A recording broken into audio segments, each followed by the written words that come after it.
You don't get far in your family history research until you're faced with a brick wall where you can't push your ancestry back any further.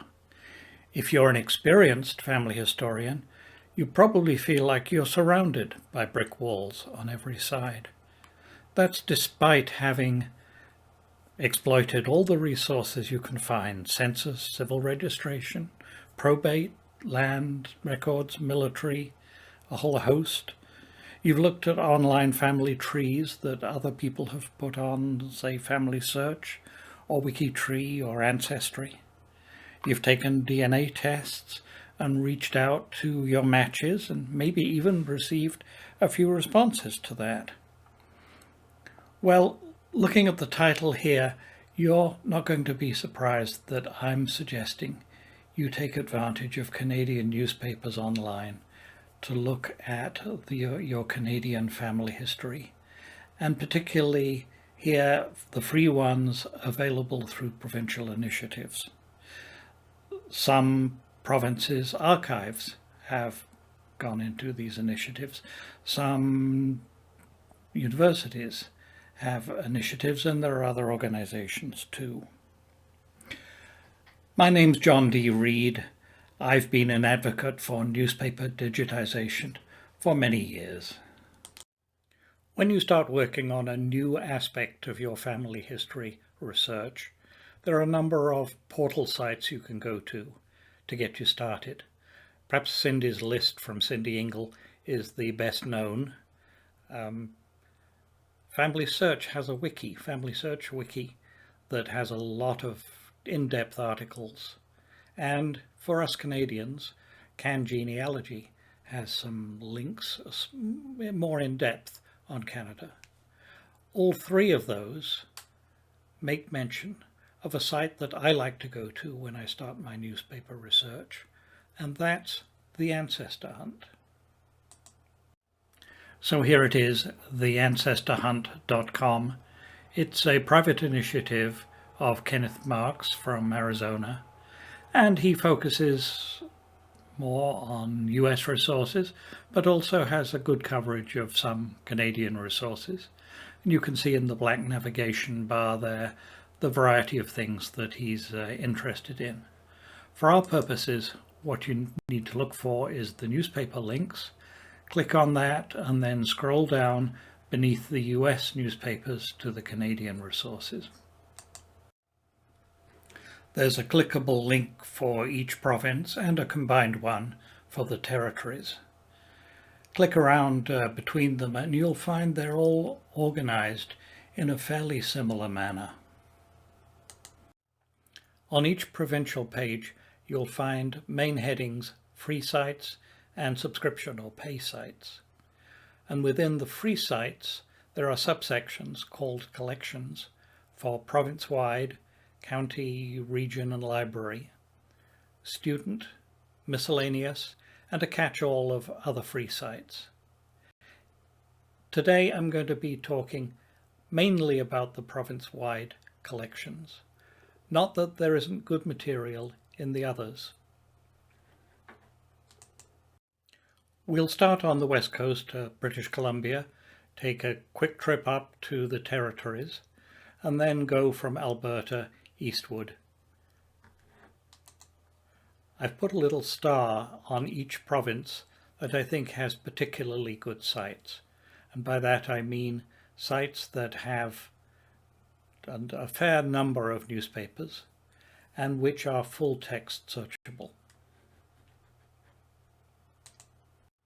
Here's the Ancestor Hunt page for beautiful British Columbia, and beneath the panel with the flag there's a little description.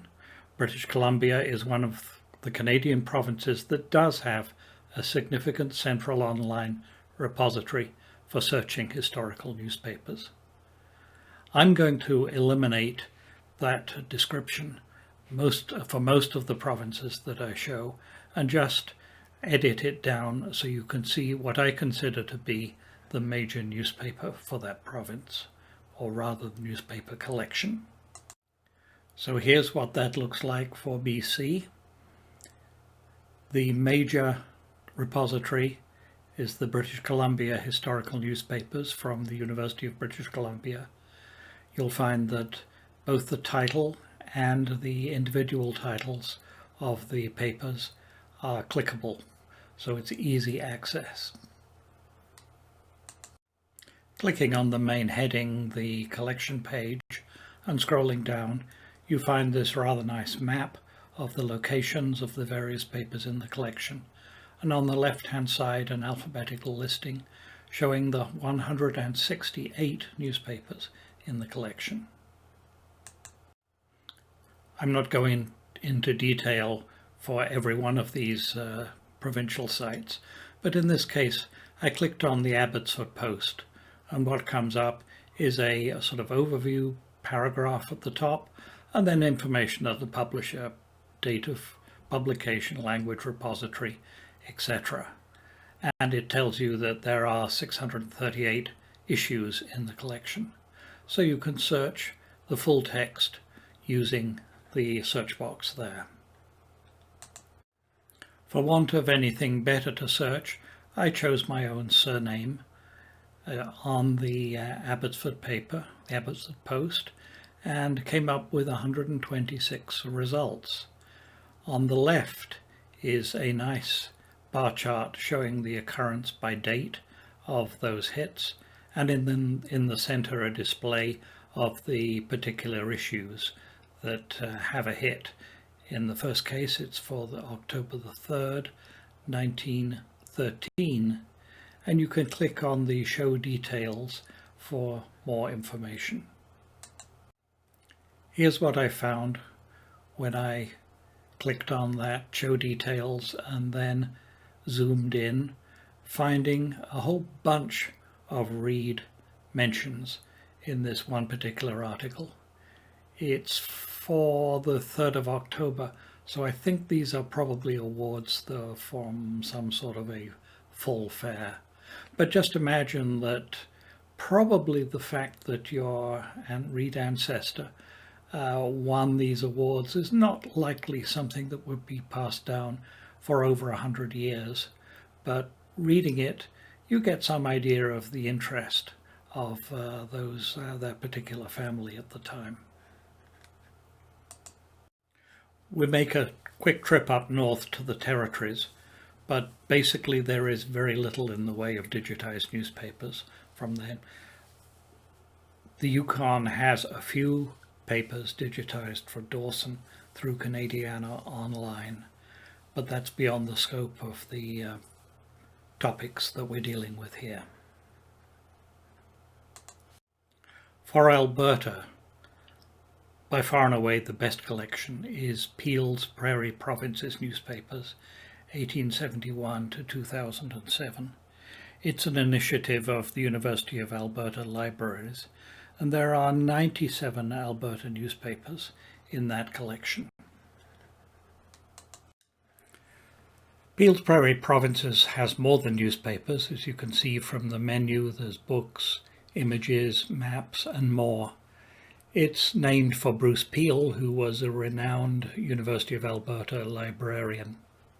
For the newspapers, you can search from 1871 to 2013. There's a drop-down menu for towns and cities, or you can search the whole province, and then you can enter keywords. There are 97 Alberta newspapers in this collection.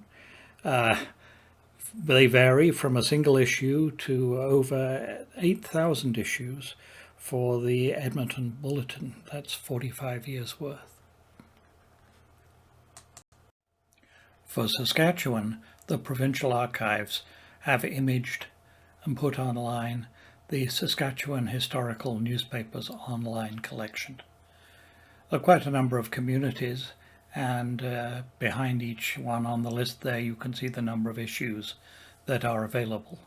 There appears to be a focus on papers from the First World War and some from the Second World War period.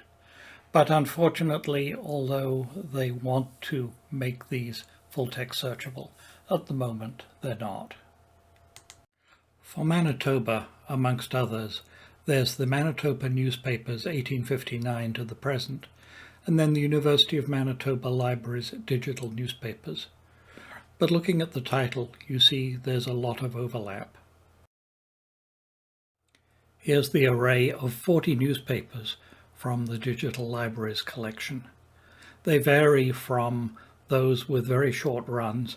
There's an emphasis here in the Winnipeg General Strike of May and June 1919. But there are also some longer runs. The star, I guess, is the Winnipeg Tribune, with issues from 1890 to 1980. My pick for Ontario is our Ontario community newspapers from our digital world. Again, it's a mixed bunch. For example, there's La Défense and Le Canadien, which only have one issue each, but then lower on down, the Acton Free Press has issues for more than 100 years, and it's all full-text searchable. I've chosen to focus on what I consider to be the prime collection for each province, but it's not everything. Here are the first 4 pages of the listing for Ontario from the Ancestor Hunt, and it's only about half of what's available. It's quite overwhelming, particularly if you're trying to scan through these by eye. So a reminder, on any digital web page, you can always search in Windows using Control F, on a Mac Command F, and it's a godsend because it will save you a lot of eye strain. Another approach is through the Library and Archives Canada's Browse Geographical Microform list.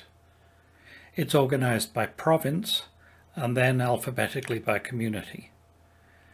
It's quite useful when you know the name of the community but not the name of the newspaper.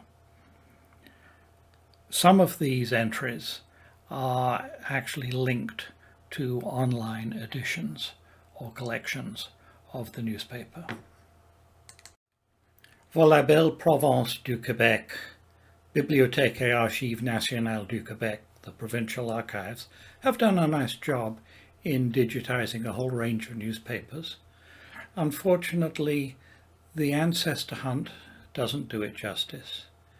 If you look at what you would think would be newspaper titles under that heading, 24 images à propos et à rayon ouvert Bibliothèque nationale du Québec do not sound like real newspaper titles. There's a problem. Instead, I'd recommend you go to the URL which I've put on the bottom right there. It's to Liste des journaux du Québec disponibles en ligne. On the BANQ website, it's only available in French, but thanks to our friend Google, you can find the translation. As it says in the second paragraph, the majority of newspapers in BANQ numérique are OCRized, which I guess means they're OCR'd. It is therefore possible to do full text research. This is a very nice collection right across the province and all full text searchable. Very nice. For New Brunswick, there's a collection called New Brunswick Irish Newspapers, and at the University of New Brunswick Libraries, the New Brunswick Historical Newspapers Online. That one actually looks more interesting, but unfortunately it's only available at the University of New Brunswick physically. It's not available generally online. The small province of Prince Edward Island has never had a large number of newspapers, but they do have a nice collection called Island Newspapers, which is fully text searchable. They've even had a couple of new papers recently, Examiner 1847 to 1922 and L'Impartial 1896 to 1915. A unique aspect of this is when you try and look at the detail of a hit, what comes up is a snippet, not the individual words highlighted. But you click on the snippet and it's almost as good as having the individual words highlighted. Nova Scotia is a province which isn't very well advanced in newspaper digitization. There's a small collection called the Nova Scotia Historical Newspaper Project, with 3 newspapers, 2 of which are just for a single year, and the third one, the Micmac News, for somewhat longer, but perhaps not of more general interest. The Nova Scotia Historical Newspapers collection is longer, but it's not full-text searchable. For Newfoundland and Labrador, Memorial University is the place where they're concentrating on digitization of the province's newspapers. There are 2 collections listed in the Ancestor Hunt. I found a Memorial University webpage, Digital Archives Initiative, which has a collection of some of the longer runs of the province's newspapers at the address given there. You may prefer to start there. So that's it for a very quick run through of the major provincial sites that have digitized newspapers that are full text searchable. Remember, you may well find surprises, and perhaps some of them will be pleasant and some of them may be a little disturbing. Good luck with your Canadian newspaper research. And just one more thing. There are lots of resources I've not been able to cover in this presentation. It's really just the tip of the iceberg. But a major omission has been Canadiana.ca, also the Google News Archive, and a few others which are Canada-wide. I'm working on a presentation for those, so stay tuned.